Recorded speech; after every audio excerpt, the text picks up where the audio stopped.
A wide range of panel discussions currently underway at the so-called Davos of Russia in St. Petersburg. It's a variety of questions and challenges that discussed here.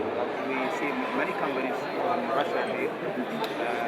And we will take it more experience for the Russian company. And we have mainly the participants from Asia here, very important for the development of this political situation for Russia. But this year, the forum comes at a time when multiple sanctions are taking place, and their effectiveness is being observed. How have measures such as freezing foreign reserves, export controls, and financial sanctions affect the economy?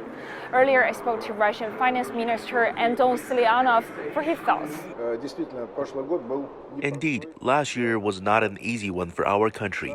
We faced sanctions, logistics restrictions, trade limitations, and difficulties in goods delivery.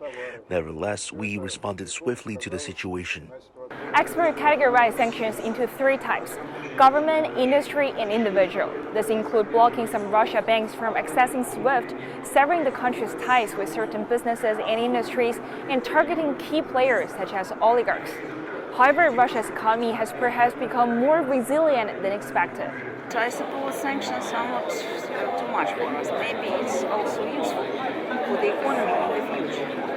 We have a growth of energy and we have reshaping of the industry now and national economy. So I don't see any premises to be worse. Despite predictions of economic ruin, official data shows that Russia's economy only shrank by 2.1% in 2022, less than expected.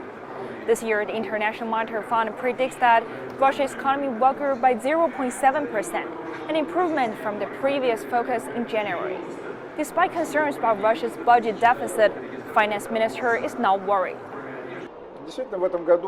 Indeed, this year, due to constraints on supplies of our energy resources and price restrictions imposed by Western countries, we are experiencing a certain decline in oil and gas revenues. However, this is not critical. Other concerns include limited high-tech imports and a decrease in quality of everyday life for local residents as global brands move out. Furthermore, there are downsides to sanctions as well. Some argue that imposing sanctions on Moscow, a major commodity exporter, will lead to a spike in commodity prices in other countries.